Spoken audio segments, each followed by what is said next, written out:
Quatrième point subtil, voici une des nombreuses sagesses derrière le jeûne durant le noble Ramadan se rapportant à l'éducation de l'ego malveillant. L'ego humain désire être libre et indépendant et se considère comme tel. Aussi, conformément à sa nature, il souhaite agir à sa guise et s'arroge même une seigneurie illusoire. Il ne veut pas penser au fait qu'il est éduqué et met à l'épreuve à travers d'innombrables faveurs. Surtout, s'il possède fortune et pouvoir dans ce monde et si l'insouciance vient s'y ajouter, alors il dévore les faveurs divines tel un animal en s'en emparant à la manière d'un voleur. Pendant le noble Ramadan, l'ego de tout un chacun du plus riche au plus pauvre comprend qu'il n'est pas un maître mais un sujet, qu'il n'est pas libre mais un serviteur. Sans recevoir d'ordre, il ne peut pas accomplir même la plus simple et la plus facile des choses. Ne pas parvenir à tendre sa main même pour se permettre de l'eau brise sa seigneurie illusoire. Ainsi se revêt-il de la servitude adorative et se met à assumer sa véritable fonction, à savoir la gratitude. Cinquième point, subtil, voici une des nombreuses sagesses derrière le jeûne durant le noble Ramadan se rapportant au fait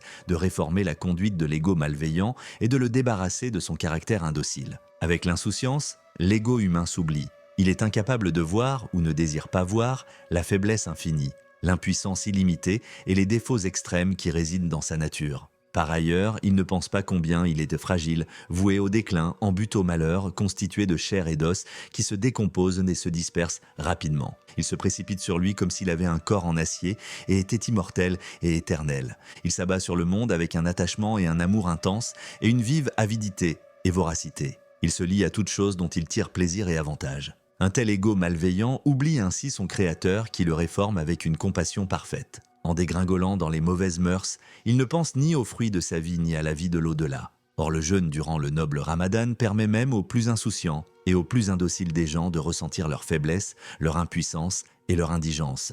Grâce à la faim, ils pensent à leur estomac et se rendent compte de ses besoins. Ainsi se rappellent-ils combien frêle est leur faible corps et s'aperçoivent combien ils ont besoin de la miséricorde et de la compassion. En renonçant au caractère pharaonique de leur ego malveillant, ils éprouvent le désir de prendre refuge dans la cour divine, dans une faiblesse et une indigence totale. Ils s'apprêtent ainsi à frapper à la porte de la miséricorde avec la main de la gratitude tacite, à moins que l'insouciance n'ait corrompu leur cœur. Sixième point, subtil, l'une des nombreuses sagesses derrière le jeûne durant le noble Ramadan se rapportant à la révélation du sage Coran et au fait que ce mois représente le moment le plus important dans cette révélation est comme suit. Puisque le début de la révélation du sage Coran était au mois de Ramadan, s'abstenir de manger et de boire et se débarrasser des vains états et des vils désirs de l'ego malveillant durant le noble Ramadan, c'est de se revêtir d'un état angélique pour bien accueillir ce discours céleste en évoquant le moment de la révélation du Coran. Lire et écouter le Coran comme s'il venait en sorte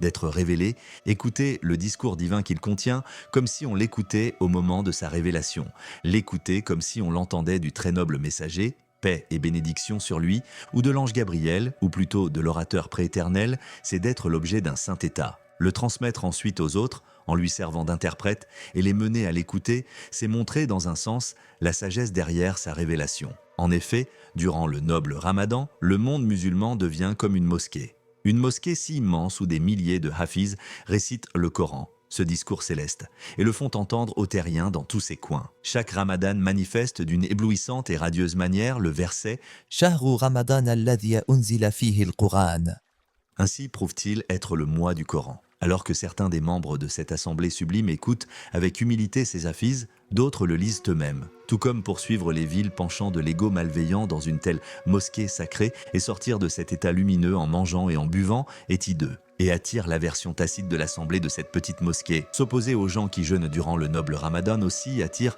tout autant la répugnance et le mépris implicite de tout ce monde musulman.